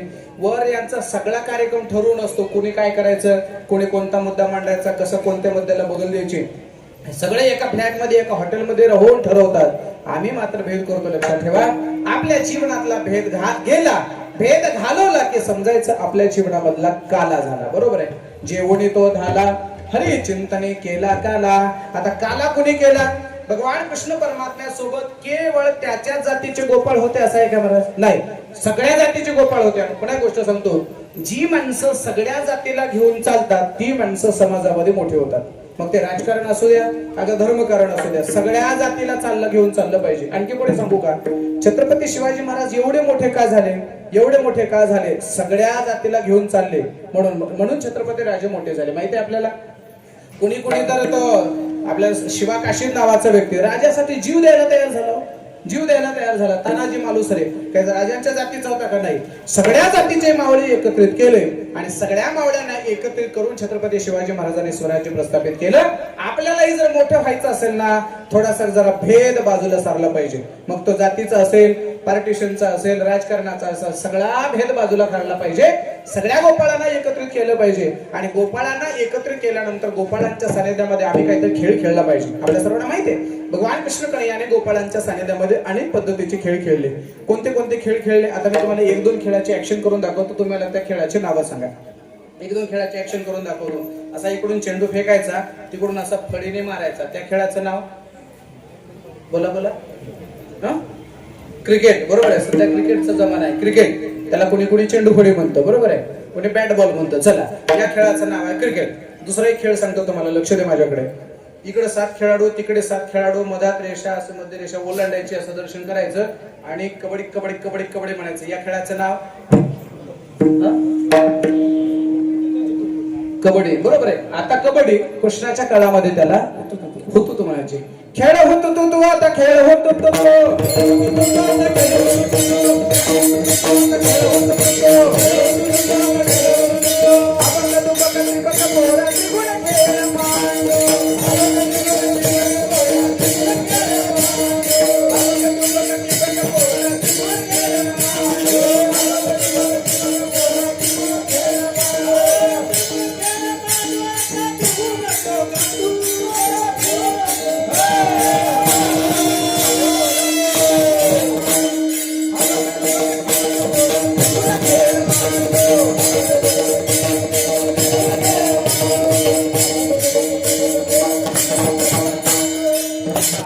खेळला होतो तो खेळले. ऍक्शन सांगतो.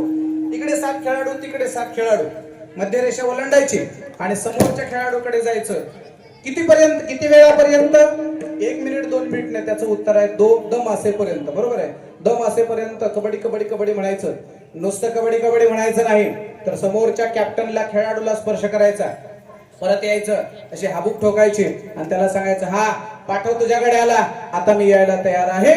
एवढं केलं तर जर कबड्डीच्या खेळामध्ये जिंकला आणि त्याच्या आधी जर त्याचा दम गेला तर तो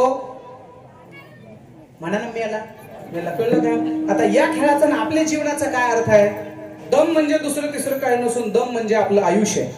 आयुष्य रूपी दम जोपर्यंत आहे तोपर्यंत समोरच्या खेळाडूला म्हणजे भगवान परमात्म्याला स्पर्श करणं, त्याला प्राप्त करणं आणि त्याला प्राप्त करायचं, त्याला मिळवायचं, परत यायचं, स्वाभिमानाची भक्तीची हाबूक ठोकायची आणि त्याला सांगायचं तुझ्या गड्याला म्हणजे काळाला कधी पाठव, मी यायला तयार आहे. एवढं जर केलं तर आयुष्याच्या खेळामध्ये आपण जिंकलो आणि त्याच्या अगोदर जर आपला दम गेला तर समजायचं आपण आयुष्याच्या खेळामध्ये हरलो. लक्षात ठेवा, दमरूपी आयुष्य जोपर्यंत आहे ना तोपर्यंत हे सगळं काम करून घ्यायचं, देवाला मिळवायचं. जोपर्यंत आपल्या हातात आहे ना तोपर्यंत अन्नदानाची पंगत करून घ्या. जोपर्यंत हातात आहे ना मंदिराचं बांधकाम करून घ्या. जोपर्यंत हातात कारभार आहे ना बांधकामाला सहकार्य करा. एकदा का पोरांच्या हातात कारभार गेला की पोरांना विचारावं लागते. बरोबर आहे की नाही? जोपर्यंत तुमच्या हातात कारभार आहे, गावाला भंडारा महाप्रसाद द्यायची इच्छा आहे, देऊन टाका. जोपर्यंत हातात कारभार आहे, जिल्हा परिषद शाळेमध्ये पोरांना गरमी होते, फॅनची व्यवस्था करून टाका. जोपर्यंत तुमच्या हातात कारभार आहे तोपर्यंत शाळेतल्या मुलांना एखादं फिल्टर, वॉटर फिल्टर देऊन टाका. जोपर्यंत तुमच्या हातामध्ये कारभार आहे तोपर्यंत 4 धाम, सप्तपुऱ्या, अष्टविनायक, 12 ज्योतिर्लिंग जे काही असेल त्या तीर्थयात्रा करून टाका. जोपर्यंत तुमच्या हातात आहे तोपर्यंत आळंदी पंढरीची वारी करा. आणि मला असं वाटतं की शेठजींना बरं झालं, जोपर्यंत हातात आहे तोपर्यंत हे सगळं गावाचा महाप्रसाद अन्नदान करण्याचं सौभाग्य त्यांना प्राप्त झालंय. जवळ हे सगळं सिद्ध आहे. हात चालावया पाय तव तू आपले सहित पाहे, तीर्थयात्रे जाय चुको नको. हे सगळी कर्तव्य पूर्ण करायची. अन्नदान, देवदान, वस्त्रदान जे काही असेल ते पूर्ण करायचं आणि पूर्ण करून देवाला सांगायचं, हा माझ्या आयुष्यातले सगळे कर्तव्य मी पूर्ण केले. आळंदी पंढरी पासून सगळे 4 धाम, सगळ्या तीर्थयात्रा पूर्ण केल्या. आता तुम्हाला कधी घेऊन जायचं ते घेऊन जा, मी यायला तयार आहे. समजायचं तो कबड्डीचा खेळ व्यवस्थित खेळला. अनेक पद्धतीचे खेळ आहेत. क्रिकेट या खेळामध्ये मला वाटतं 1 चेंडू असतो आणि एकूण शरीरामध्ये एकूण 11 खेळाडू असतात. त्यापैकी एक कॅप्टन असतो, 5 बॉलर असतात, 5 बॅट्समन असतात. बरोबर आहे? तसं क्रिकेटच्या खेळामध्ये जसे 5 बॉलर आहेत, 5 बॅट्समन आहेत आणि 11वा कर्णधार आहे, तसं शरीर रूपी या गावामध्ये सुद्धा 5 ज्ञानेंद्रिय आहेत, 5 कर्मेंद्रिय आहेत आणि 11वा त्याचा कर्णधार मन आहे. या सर्वांनी मिळून वृत्तीचा चेंडू अडवला की समजायचं आपण क्रिकेटच्या खेळामध्ये जिंकलो. अनेक पद्धतीचे खेळ आपल्या सर्वांना माहित आहेत. आणखीन एक खेळ आपल्या सर्वांना माहित आहे. असं ती काडी घ्यायची, अशी पाया खालून फेकायची आणि ती काडी आणेपर्यंत झाडावर चढायचं. त्या खेळाचं नाव डफ किंवा सुरपारंभ काय तर म्हणतात. चला पुढे आणखीन एक खेळाचं नाव सांगतो तुम्हाला. आणखीन एक खेळ असा चिरगुटाचा मेन कपडाचा चेंडू करायचा. चेंडू करायचा, त्याला असं दोरीने बांधायचं, बरोबर आहे, आणि तो चेंडू असा फेकायचा, मारायचा आणि त्याने तो हुकवायचा. या खेळाचं नाव नाही, असं चेंडू फेकायचा तो हुकवायचा. आमच्याकडे त्याला बक्कामबुक्की म्हणतात. इकडं बक्कामबुक्कीच ना. हा, काही भागात त्याला धप्पाकुटी म्हणतात. वेगवेगळ्या भागात वेगवेगळे शब्द. बक्कामबुक्की तुमच्या पाया पडतो. तुम्ही बक्कामबुक्की खेळ खेळला केलं मला माहित नाही, पण तुमच्या पोरांना बक्कामबुक्की खेळ खेळायला शिकवा. तुम्ही म्हणाल या खेळाचा फायदा काय आहे? बक्कामबुक्की खेळ खेळला की कशाची प्रॅक्टिस होती माहितीये का तुम्हाला? बक्कामबुक्की खेळ खेळला की तिकडून आलेला चेंडू असा हुकवायला येतो, बरोबर आहे, म्हणजे हुकवायची चांगली प्रॅक्टिस होते. तुम्ही म्हणाल या खेळाचा फायदा काय? लग्न झाल्यावर जर त्याच्या बायकोने जर लाटणं फेकून हाणलंच, कळलं ना, लाटणं फेकून जर हाणलं तर त्याला हुकवायला आलं पाहिजे. जर त्याने जर बक्कामबुक्की लहानपणात खेळला नसेल तर ते मात्र बेलण्याचा, लाटण्याचा, उलटण्याचा मार खाल्ल्याशिवाय राहत नाही. विठाला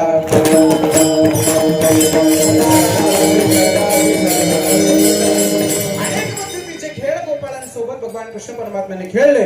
आणि खेळ खेळता खेळता खेळता खेळता खेळता गोपाळ म्हणायला लागले, देवा देवा आता भुका लागले, खांदी भार पोटी भूक, काय खेळा याचे सुख, तुका म्हणे आता खेळ मोडावा परता. भगवान परमात्म्याने सांगितलं आता आपण खेळ थांबूया. सगळ्या शिदोऱ्या एकत्रित केल्या. सगळ्या शिदोऱ्या एकत्रित करत असताना भगवान परमात्म्याने सांगितलं, माझी जशी असेल तशी शिदोरी पाहिजे, नाही तर घरी जा. माझी आहे तशी पाहे, नाही तरी घरा जाय. गोपाळ म्हणायला लागले देवाला, देवा अरे तो श्रीमंत माणूस आहेस रे, आणि श्रीमंताच्या घरी जरा खायला चांगलं असतंय. आम्ही गरीब माणसं रे, चटणी भाकर खाणारे, वाटल्यास असं कर ना देवा. टीटीएम टीटीएम कळलं का? कॉलेजच्या लोकांना लवकर लक्षात येईल. टीटीएम मैत्री पक्के, खर्च टीटीएम, तू तुझं मी माझं, बरोबर आहे का? सगळ्यांचा खर्च तू तुझं खा, आम्ही आमचं खाऊ. भगवान परमात्म्याने सांगितलं तसं नाही. आणखी पुढे सांगू का? स्वतः चांगलं खातो आणि बाकीच्याला खराब खाऊ घालतो तो राक्षस असतो, आणि सगळ्यांना जे खाऊ घालतो तो स्वतः खातो तो माझा भगवान कृष्ण असतो, बरं का? पण आजही आमच्या संप्रदायामध्ये माणसं श्रीमंत माणसं अन्नदानाची पंगत करतायत, पण जे समाजाला खाऊ घालतात त्याच पंक्तीला बसून ती चटणी भाकरी खातात, ती माणसं देवा समान असतात. भगवान परमात्म्याने सर्व गोपाळांना सांगितलं, चला आता बसा. सर्वांच्या शिदोरे एकत्रित केल्या आणि सर्वांच्या शिदोरे एकत्रित करून भगवान कृष्ण परमात्म्याने त्याचा काला केला. काला करता करता सर्व गोपाळांना कसं बसवलं? कमल पुष्पाप्रमाणे बसवलं, आणि सर्व गोपाळांच्या मधोमध भगवान कृष्ण परमात्मा बसला. भागवतकार त्याचं वर्णन करतात.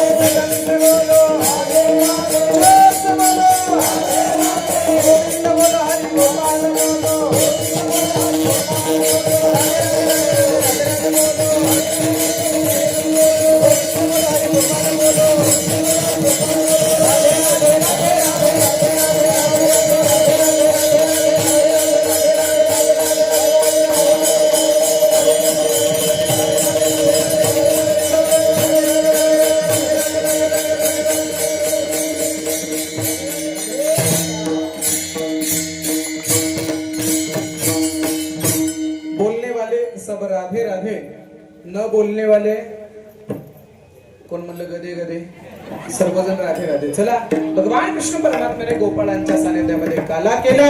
हाच काला आज आपल्याला सुद्धा ऐकायला मिळत आहे, खायला मिळत आहे. जेवण येतो झाला, हरे चिंतने केला काला.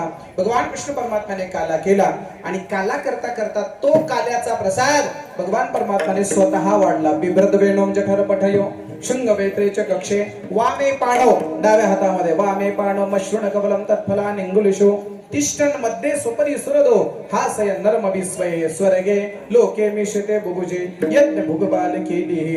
भगवान कृष्ण परमात्म्याने गोपाळांना काला दिला, आणि काला देत असताना असं सांगितलं, काला हा एकट्याने खायचा नाही. एकट्याने नाही खायचा, मग कसा खायचा? एकमेका देव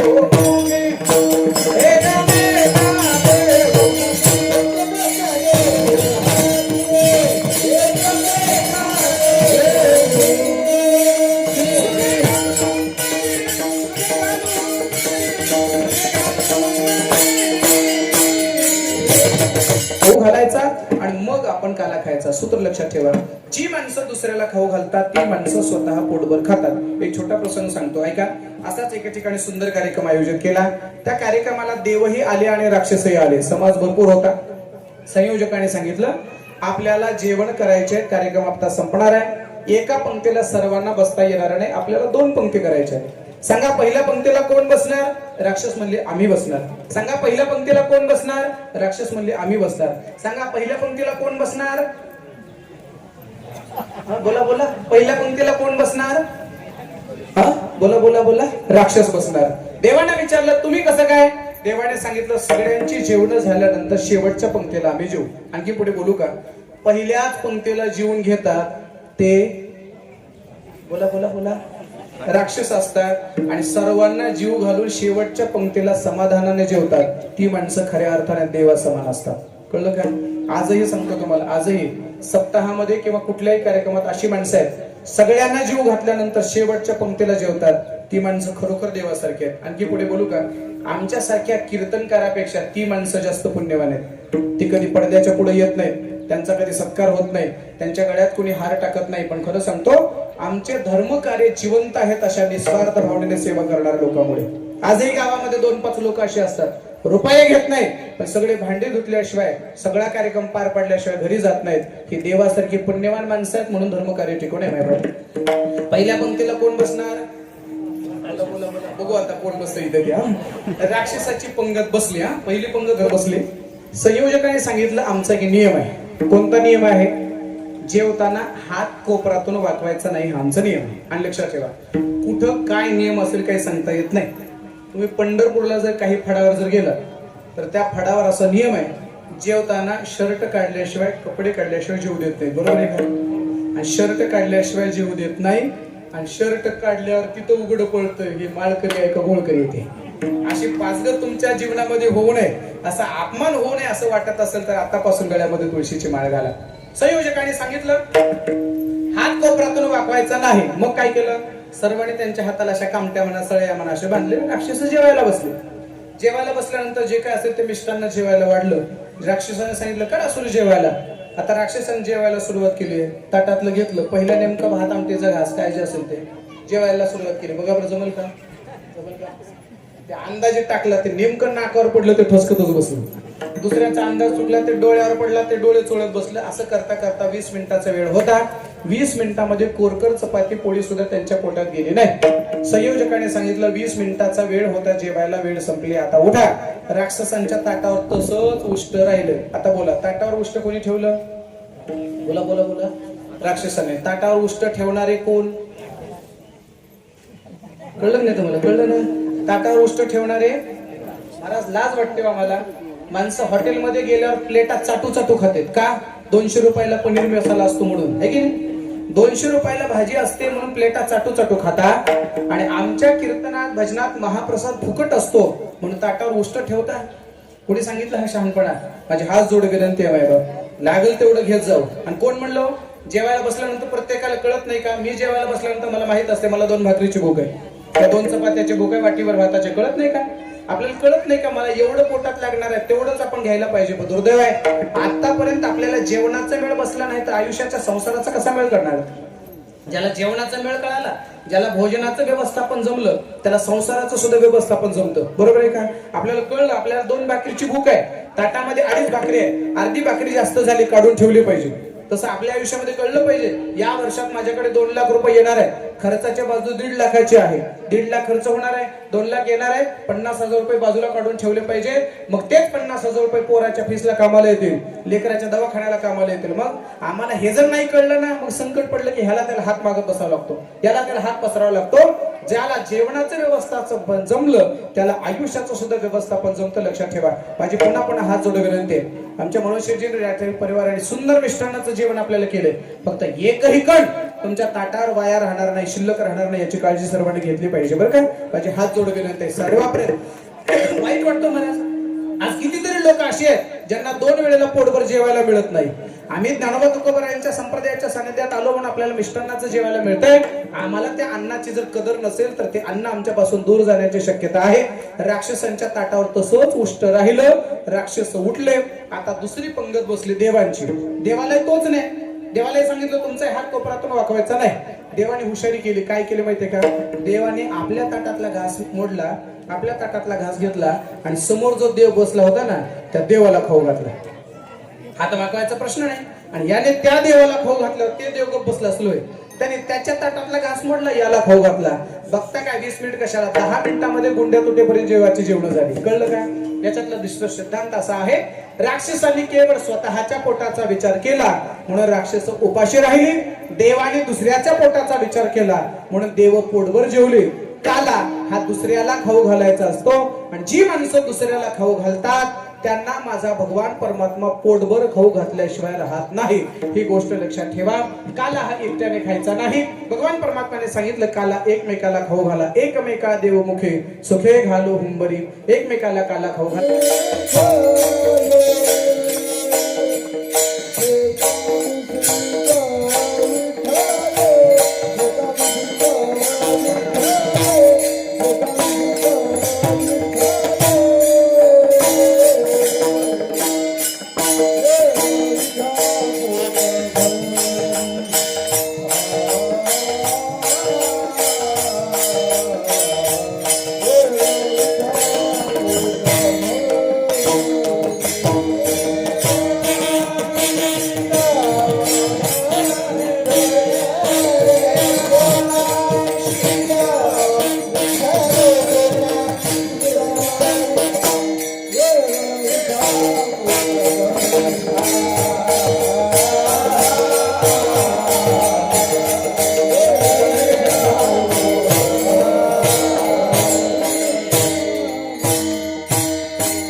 पवित्रते अन्न हरी चिंतनी भोजन एरविठ्या पोटभरे चाममशकाचे परी.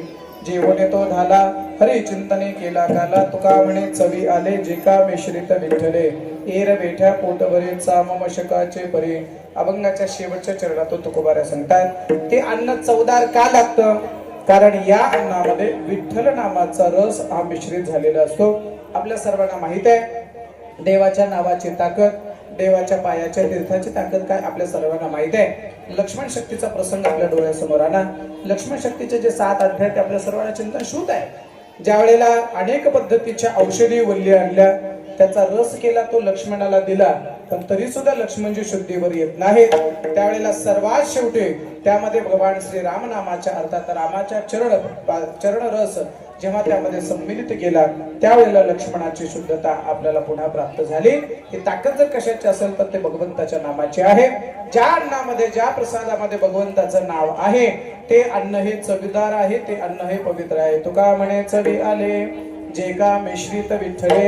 एर बेठ्या पोटभरे चाममशकाचे परी. धावत्या वेगात अभंगाचा मांडलेला भावार्थ असाच आहे असा माझा दावा नाही, पण जे काही मला श्री गुरु कृपा प्रसादाने जे काही प्राप्त झालं ते मी आपल्या समोर ठेवण्याचा प्रयत्न केला आहे. पुन्हा एकदा आमच्या राठी परिवाराच्या वतीने अतिशय सुंदर असा हा महाप्रसादाचा, भंडाऱ्याचा, धोंडे जेवणाचा म्हणा, हनुमंतरायाच्या महाप्रसादाचं सुंदर असं हे आयोजन या परिवाराच्या वतीने करणार नाही किंवा कुठलाच हिशोब नाही. असं एक आगळं वेगळं आमच्या प्रेमातलं व्यक्तिमत्व म्हणजे मनुष्य जे आहे ही स्तुती नाही महाराज. ज्या माणसाने चांगलं काम केलं ना त्या माणसाचं वर्णन केलंच पाहिजे या मताचा मी आहे. तुमच्या गावचे सरपंच कोण आहेत मला माहित नाही, कोणत्या पार्टीचे आहेत हेही मला माहित नाही, पण माझा एक स्वभाव आहे, एखाद्या सरपंचाने जर गावाला चांगलं काम केलं, शाळा व्यवस्थित बांधली, रस्ते काम चांगलं केलं, पाण्याची योजना जर आणली आणि गावाचा विकास केला तर गावातल्या लोकांनी त्या सरपंचाला चांगलं म्हणलंच पाहिजे. तो विरोधी पार्टीचा का असेना, म्हणलं पाहिजे त्यांनी आमच्या गावाचा विकास केला, त्याने आमच्या गावाचं चांगलं केलं. पण माणसं चांगलं करू सुद्धा चांगलं म्हणत नाहीत, उलट काय म्हणतात माहितीये का, त्याला काय आणतोय बी, करतोय बी आणि हाणतोय बी. किती विचित्र माणसं आहेत महाराज. म्हणजे करून सुद्धा लोक नावं ठेवल्याशिवाय राहत नाहीत, हे आमच्या समाजाचं दुर्दैव आहे. एखाद्या व्यक्तीने जर चांगलं काम केलं तर त्या चांगल्या कामाचं वर्णन आपण केलं पाहिजे. का, त्या माणसाने चांगलं काम केलं की दुसऱ्या माणसाला सुद्धा चांगलं काम करण्याची प्रेरणा मिळत असते, म्हणून आपण त्या चांगल्या कामाचं कौतुक केलं पाहिजे. आमचा हा राठी परिवार हा आमच्या अतिशय जिव्हाळ्याचा परिवार आहे. लातूर शहरामध्ये चांगल्या पद्धतीचं नाव त्यांचं आहे. केवळ उत्पन्नाच्या बाबतीमध्येच नाही तर धार्मिक सामाजिक क्षेत्रामध्ये चांगल्या पद्धतीचं काम त्यांच्या माध्यमातून होत आहे. त्यांच्या कार्याला उत्तरोत्तर भगवान परमात्मा अधिकाधिक वृद्धिगत करो आणि माणसाने कुठेही जावं पण जन्मभूमीला विसरू नये.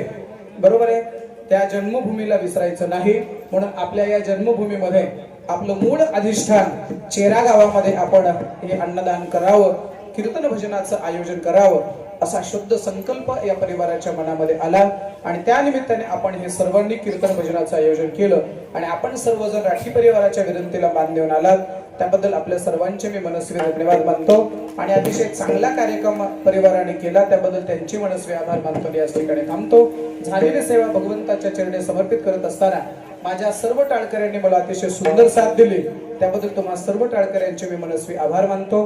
दोन्ही मृदंगाचार्याने सुंदर साथ दिली त्याबद्दल त्यांचेही मनपूर्वक आभार मानतो. श्रोते मायबाप आपण उपस्थित राहिला तुमचे मनपूर्वक आभार. साऊंड सिस्टीमवाले तुम्ही चांगला आवाज दिला तुमचेही मनस्वी आभार. तसं मी सिस्टीमवाल्याला रागवायचं सोडून दिले, आधी लयच फणफण करत होतो, गुरुजीला माहितीये सिस्टीम मध्येच माझा अर्धा तास जायचा, फार भनभन भनभन करायचो. पण मी कोरोनाच्या आधीपासून सिस्टीमवाल्याला रागवायचं सोडून दिलं. याचं कारण सांगतो. 7व्या दिवसाचं माझं कीर्तन होतं, 6 दिवस काही साऊंड सिस्टीम जमली नाही. सगळ्या कीर्तनकाराने त्या सिस्टीमवाल्याचा अपमान केला. 7व्या दिवशी मात्र त्याने मला चांगला आवाज दिला, मी त्याचं वर्णन केलं, काय सिस्टीम आहे, काय बेस गेन ट्रबल इको काय काय असेल ते इफेक्ट वगैरे सगळं मला व्यवस्थित दिला. मी त्याचं वर्णन केलं. वर्णन केल्यानंतर त्याला एवढा आनंद झाला, तो सिस्टीमचा जो मालक होता तो मालक माझ्याकडे आला. तुम्ही कसं आहे, मालक आहेत का ऑपरेटर आहे? ऑपरेटर का? बरं, ते मालक होता, ते मालक माझ्याकडे आला, ते ऑपरेटर मालक माझ्याकडे आला. ते मला, महाराज तुमच्या कीर्तनकार लोकांनी माझा एवढा अपमान केला, 5-10 लाखाचं भांडवल ह्याच्यात घातले, धंदा बसायची वेळ आली, आता कुणी मला बोलवणार नाही एवढी बदनामी केली होती, पण तुम्ही मात्र माझं वर्णन केलं, जर आमचं नाव कायम राहिलं मी तुमचा आभारी आहे असं तो म्हणला. माझ्या जवळ आला, नुसत्या जवळ आला नाही तर त्याने अशी कडकडून मिठी मारली. नुसती मिठी मारली नाही तर तो माझ्या पाया पडला. नुसता पाया पडला नाही तर त्याने त्यावेळेला 2000 रुपयाची लालबुंद नोट काढली आणि माझ्या हातात घातली. माझ्यापेक्षा रगेल दिसायला तरी काही खिशाकडे हात घातला नाही. आणि तेव्हापासून मी असं ठरवलंय, सिस्टीमवाल्याला रागवून त्याच्या शिव्या खाण्यापेक्षा गोड गोड बोलून जर 2-2 हजार 500 रुपये मिळत असतील तर बिघडलं काय, म्हणून मी सिस्टीमवाल्याला शक्यतो रागवायचं नाही असं ठरवलेलं आहे. तुमचे मनस्वी आभार मानतो आणि याच ठिकाणी माझ्या सेवेला पूर्णविराम देतो. विठ्ठल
Thank